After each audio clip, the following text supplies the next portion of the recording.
ଆପଣ ଆପଣଙ୍କ ପାଖରେ ଏହି ରଙ୍ଗର ପର୍ସ ରଖିନାହାନ୍ତି କି?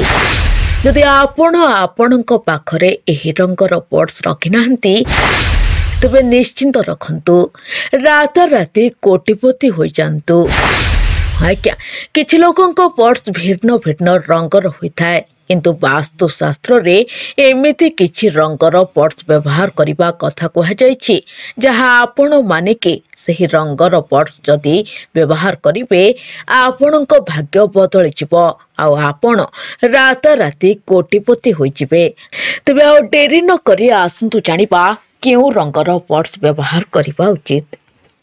ଜ୍ୟୋତିଷ ଶାସ୍ତ୍ର ଅନୁଯାୟୀ ଯଦି ଆପଣ ନୀଳ ରଙ୍ଗର ପର୍ସ ନିଜ ପାଖରେ ରଖୁଛନ୍ତି ତେବେ ଏଥିରୁ ଆପଣଙ୍କ କ୍ୟାରିୟରରେ ଶାନ୍ତି, ମାନସିକ ସ୍ତରରେ ଶାନ୍ତି ଏବଂ ସ୍ଥିରତା ଦେବେ। ଆର୍ଥିକ ସଙ୍କଟକୁ ମଜବୁତ କରିବାରେ ନୀଳ ରଙ୍ଗର ପର୍ସ ମଧ୍ୟ ସହାୟକ ହୋଇଥାଏ। ଯଦି ଆପଣ ଚାହାନ୍ତି ଆର୍ଥିକ ସଙ୍କଟ ଦୂର ହୋଇ ପ୍ରଗତି ହେଉ ତେବେ ଏହି ରଙ୍ଗର ପର୍ସ ନିଜ ପାଖରେ ରଖନ୍ତୁ। ଆୟ ବୃଦ୍ଧି ହେବା ସହ ସବୁଜ ରଙ୍ଗ ଜୀବନରେ ସକାରାତ୍ମକ ପକାଇଥାଏ। ନାଲି ରଙ୍ଗ ଅଗ୍ନି ଉପାଦାନର ରଙ୍ଗ ବୋଲି ବିବେଚନା କରାଯାଏ। ଯଦି ଜଣେ ବ୍ୟକ୍ତି ଏହି ରଙ୍ଗର ଏକ ପର୍ସ ରଖେ ତେବେ ତାଙ୍କ ଜୀବନରେ ସମୃଦ୍ଧତା ଏବଂ ଖ୍ୟାତି ଅର୍ଜନ ହୋଇଥାଏ।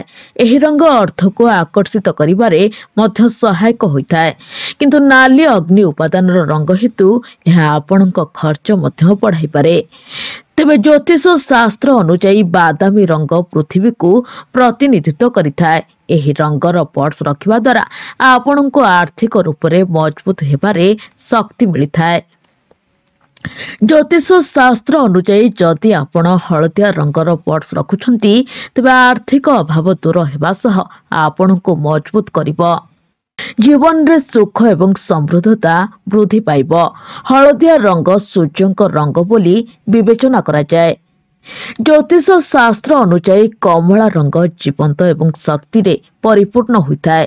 ଯେଉଁ ବ୍ୟକ୍ତି ଏହି ରଙ୍ଗର ପର୍ସ ନିଜ ପାଖରେ ରଖନ୍ତି ସେମାନଙ୍କ ଜୀବନରେ ସଫଳତା, ମାନ ସମ୍ମାନର କୌଣସି ଅଭାବ ରହିନଥାଏ।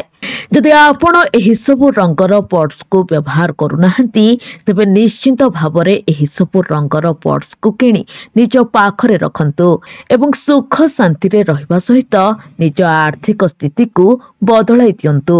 Bureau report, BNS live.